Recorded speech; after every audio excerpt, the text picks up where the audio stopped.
Class में हम लोग क्या पढ़े थे? क्षेत्रमिति का परिचय, क्षेत्रमिति की परिचय अच्छा से देख लिए थे और बताए थे कि भिन्न भिन्न आकृतियों की माप का अध्ययन हम लोग क्षेत्रमिति में करते हैं और बहुत सारी आकृति आपको बोर्ड पर बना करके बताए थे, सभी आकृति से परिचय भी कराए थे। आज की क्लास में हम लोग को उसी आकृति में से एक आकृति ले लिए हैं आयत को, और आयत के बारे में अच्छी तरह से अध्ययन करना है। इससे जितने भी क्वेश्चन बनेगा उस सभी क्वेश्चन को बनाना भी सीखेंगे। अभी बोर्ड पे आपके सामने जो आकृति बना हुआ है इसे देख करके आप लोग समझ गए कि यह कौन सी आकृति कहलाएगी? आयत। यहाँ लिखा हुआ है रेक्टेंगल, अंग्रेजी में क्या कहेंगे? रेक्टेंगल। अब इस आकृति के बारे में हम लोग अच्छा से पहले जानेंगे, फिर इससे संबंधित प्रश्नों का हल करेंगे। देखिए, सबसे पहले तो इसका डिफिनेशन, जो परिभाषा हम लोग जानते हैं वह परिभाषा बचपन में आप 4, 5, 6, 7 क्लास में भी पढ़ते आए हैं। आयत किसे कहते हैं वह परिभाषा यहाँ भी लिखा हुआ है, परिभाषा तो जानना जरूरी है। 4 भुजाओं से घिरे हुए क्षेत्र, एक भुजा, दूसरी भुजा, तीसरी भुजा और यह चौथी भुजा, 4 भुजा हो गई। 4 भुजाओं से घिरे हुए क्षेत्र जिसके आमने सामने की भुजा बराबर होती है। आमने सामने की भुजा, या कहीं कहीं लिखा होगा सम्मुख भुजा। सम्मुख मतलब क्या? सामने की भुजा। बउआ, इसके सामने की भुजा यह है, जितनी माप इसकी होगी, जितनी लंबाई इसकी होगी, उतना ही लंबाई ऊपर वाला की भी होगा। तो यह आमने सामने की भुजा हो गया। और इसके सामने की भुजा यह है, तो यह भुजा बराबर है इस भुजा के, और यह भुजा बराबर हो गई इस भुजा के। तो यही कहलाई आमने सामने की भुजा बराबर होती है। उसके बाद एक शर्त और है इसमें कि इसका प्रत्येक कोण की जो माप होगी वह कितना होगा? 90 डिग्री की। तो आयत के प्रत्येक कोण की माप कितने डिग्री की होती है? 90 डिग्री की होती है। आयत किसे कहते हैं? 4 भुजाओं से घिरे हुए क्षेत्र जिसके आमने सामने की भुजा बराबर होती है तथा प्रत्येक कोण की माप 90 डिग्री होती है, आयत कहलाता है। यह हो गया आयत की परिभाषा। अब आयत के बारे में आगे हम लोग जानते हैं कि आयत के विकर्ण बराबर होती है। सुनिए, यह चित्र तो आप देख करके समझ गए कि यह आयत है। इसके अंदर में एक विकर्ण होगी।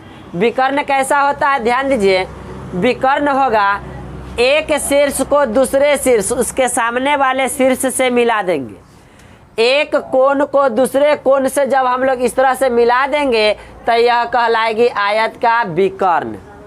विकर्ण क्या होती है? एक शीर्ष से उसके सामने वाली शीर्ष को मिलाने वाली रेखा विकर्ण कहलाती है। तो इस शीर्ष को इससे मिला दिए एक विकर्ण, तो 2 शीर्ष अभी भी तो खाली है। इस दोनों शीर्ष को भी हम लोग इस शीर्ष को यहाँ से मिला देंगे तो यह भी क्या कहला जाएगा? आयत का विकर्ण। ए को सी से मिलाए तो पहला विकर्ण, और बी को डी से मिलाए तो दूसरा विकर्ण। आयत में कितने विकर्ण होते हैं? 2 विकर्ण होते हैं, और दोनों विकर्ण की लंबाई समान होती है। आयत के बारे में अगला बिंदु हम लोग पढ़ रहे हैं कि आयत के विकर्णों की लंबाई समान होती है। तो हम लोग लिख सकते हैं ए सी, पहला विकर्ण ए सी बराबर होती है दूसरा विकर्ण बी डी की। आयत के विकर्ण समान होती है, इसलिए हम लोग क्या लिख सकते हैं? ए सी बराबर बी डी। चित्र से क्लियर है? अगले बिंदु को देखते हैं। विकर्ण एक दूसरे को समद्विभाजित करता है। देखिए, यह विकर्ण जो BD था, यह AC को क्या किया? समद्विभाजित कर दिया। इस बिंदु पर क्या किया? समद्विभाजित करती है। विकर्ण एक दूसरे को समद्विभाजित करती है, लेकिन वह लंबवत नहीं होता। लंबवत कहने का मतलब क्या बउआ? एक रेखा यह है, दूसरी रेखा यह है, यह दोनों रेखा एक दूसरे को समद्विभाजित कर दिया, यहाँ पर काटा, और यहाँ पर क्या होता है? 90 डिग्री का कोण बनता है। कितना डिग्री का कोण बनता है? चारों साइड का कोण 90 डिग्री के बनता है। तो हम लोग कहेंगे कि यह विकर्ण एक दूसरे के लंबवत है। लेकिन विकर्ण हम लोग आयत में जो देख रहे हैं, यह एक दूसरे को यहाँ पर प्रतिच्छेद करती है, समद्विभाजित करती है, लेकिन लंबवत नहीं होती है। यहाँ पर 90 डिग्री का कोण नहीं बनता है। यदि मान लेते बुआ ये पूरा माप बी से डी तक की कुल माप 8 सेंटीमीटर रही होगी, तो यह बीचे बीच काट दिया तो यह हो गया 4 सेंटीमीटर और यह हो गया 4 सेंटीमीटर। तो समद्विभाजित मतलब समान दो भागों में इसे बांट देती है, लेकिन वह एक दूसरे के लंबवत नहीं होती है। यह सभी बिंदुएं जो आपको छोटी छोटी बातें बता रहा है, इस सभी से ऑब्जेक्टिव क्वेश्चन बनेगा। आपको जब तक बेसिक नॉलेज नहीं रहेगा, इसके बारे में अच्छा से परिचय नहीं पता चलेगा, तब तक आप ऑब्जेक्टिव क्वेश्चन को अच्छा तरह से नहीं पकड़ेंगे। इसलिए छोटी छोटी बात है, ध्यान देंगे। आयत के बारे में अगले बिंदु हम लोग देखते हैं क्या चीज, विकर्ण। विकर्ण जो होती है वह कोण का अर्धक नहीं होता है। आयत में जो विकर्ण बनता है यह कोण का अर्धक नहीं होता। इस बात को समझिए कि यहाँ पर तब बताए कि बउआ 90 डिग्री का कोण बना, 90 डिग्री का कोण बना, 90 डिग्री का, और यहाँ भी 90 डिग्री का। सभी कोण कितने डिग्री का? आयत में प्रत्येक कोण का मान होता है 90 डिग्री का। यदि 90 डिग्री के कोण बना और इसके बीच से कोई विकर्ण निकला, तो यह विकर्ण क्या किया? कोण को दो बराबर भागों में बांट दिया। लेकिन ऐसा नहीं होता है, कोण को बराबर भागों में नहीं बांटती है। तो एक नोट में आपको याद कर लेना है कि आयत में जो उसकी विकर्ण होती है वह कोण का अर्धक नहीं होता है। आयत के विकर्ण कोण का अर्धक नहीं होता। अब अगले बिंदु को हम लोग देखते हैं कि आयत के मध्य बिंदु को मिलाने वाले समचतुर्भुज बनता है। देखिए आयत तो हम लोग के सामने चित्र बना हुआ था। आयत की 4 जो भुजाएं थी, चारों भुजा के बीच के बिंदु को हम लोग कहेंगे मध्य बिंदु। ए बी का मध्य बिंदु, बी से सी है, ये हो गया बी सी का मध्य बिंदु। यह है सी से डी तक, सी डी का मध्य बिंदु, और यह हो गया ए से डी तक, ए डी का मध्य बिंदु। ध्यान दीजिए, आपको आयत का मध्य बिंदु हम बना दिए। अब इस मध्य बिंदु को यदि मिला दे आपस में, तो यहाँ से यह मिल जाएगा, यह इधर आकर के मिल जाएगा, यह इसके साथ मिल जाएगा, और यह इसके साथ मिल जाएगा, और यहाँ पर बन गया एक चतुर्भुज। अब चतुर्भुज भी कई एक प्रकार के होता है, तो आपको जानना है कि आयत के मध्य बिंदु को मिलाने से आयत के अंदर जो चतुर्भुज का निर्माण होगा यह समचतुर्भुज कहलाएगा। अब आगे एक और महत्वपूर्ण बिंदु है। अभी हम लोग को आयत के बारे में पढ़ना है, भिन्न भिन्न प्रकार की क्वेश्चन बनाना है, तो पहले आयत से संबंधित कुछ मुख्य मुख्य बातें उसको जान ले, समझ ले, तब तो क्वेश्चन बनाने में आसान रहेगा ना। देखिए एक महत्वपूर्ण बिंदु और कहता है इसमें क्या, कि यदि किसी आयत की आसन्न भुजाओं में से एक को स्थिर रखकर एडी और बीसी, एडी और बीसी क्या है? चौड़ाई है, तो यह दोनों आपस में आसन्न भुजाएं कहलाएगी। आसन्न भुजाओं का युग्म यह भी कहलाएगा आसन्न भुजाओं का युग्म। लंबाई, लंबाई दो हो गया लंबाई ना, तो आसन्न भुजाओं का युग्म कहलाएगा। युग्म मतलब जोड़ा, यह भी कहलाएगा आसन्न भुजाओं का युग्म। ये आसन्न भुजाओं में से एक आसन्न युग्म को क्या किया जाए? स्थिर रख दिया जाए, और दूसरे को के गुना एक्स गुना आर गुना एम गुना बढ़ा दिया जाए।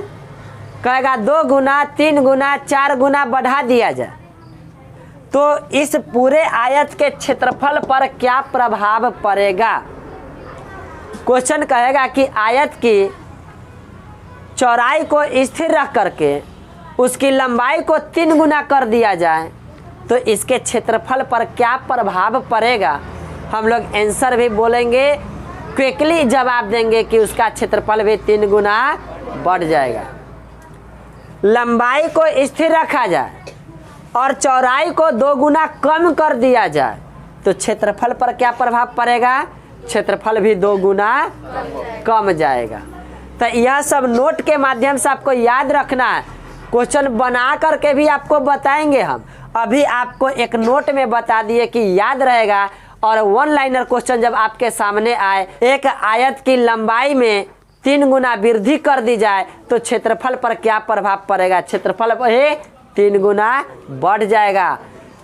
चौड़ाई को 4 गुना बढ़ा दिया जाए और लंबाई को स्थिर रखा जाए, तब क्षेत्रफल पर क्या प्रभाव पड़ेगा? क्षेत्रफल भी 4 गुना बढ़ जाएगा।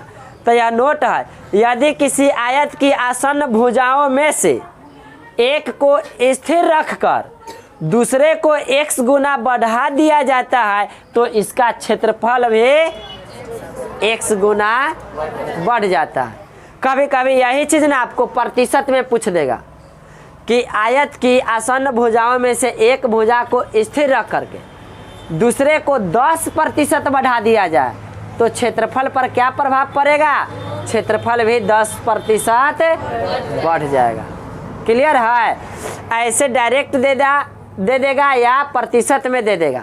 जितना भुजाओं में वृद्धि होगा या जितना भुजाओं में कमी होगा, क्षेत्रफल पर भी उतना ही प्रभाव पड़ेगा। यहाँ तक क्लियर? अब हम लोग इससे संबंधित क्वेश्चन कैसे पूछेगा और क्वेश्चन कैसे बनाएंगे वह देख लेते हैं। आयत से संबंधित कुछ महत्वपूर्ण जो सूत्र होता है, जिस सूत्र के माध्यम से हम लोग क्वेश्चन का सलूशन करेंगे, सूत्र देखते हैं। अब हम लोग आयत से संबंधित जो भी क्वेश्चन बनाएंगे, क्षेत्रफल, परिमाप या विकर्ण निकालेंगे, तो उसके लिए सबसे जरूरी हो गया क्या चीज़? सूत्र याद रखना। तो सबसे पहला सूत्र आपके सामने आ गया आयत का क्षेत्रफल ज्ञात करने के लिए। आयत के क्षेत्रफल के लिए सूत्र क्या होता है? लंबाई गुना चौड़ाई। उसके बाद दूसरा सूत्र आ गया आयत का परिमाप। परिमाप कहेगा, परिमिति कहेगा, परिधि कहेगा, तीनों एक ही बात है। आयत की परिमाप क्या होगी?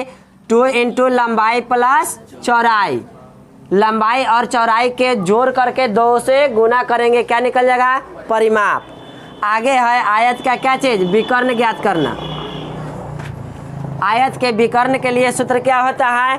√, लंबाई का स्क्वायर प्लस चौड़ाई का स्क्वायर। आयत के क्षेत्रफल के लिए बताए, आयत का क्षेत्रफल लंबाई गुने चौड़ाई। आयत की परिमिति 2 × लंबाई प्लस चौड़ाई। आयत का विकर्ण √, लंबाई का स्क्वायर प्लस चौड़ाई का स्क्वायर। और कभी कभी आपको क्षेत्रफल दे देगा, आयत का क्षेत्रफल दे देगा और लंबाई चौड़ाई में से कोई एक भुजा दे देगा। यदि लंबाई देगा तो चौड़ाई पूछेगा, यदि चौड़ाई देगा तो फिर लंबाई पूछेगा।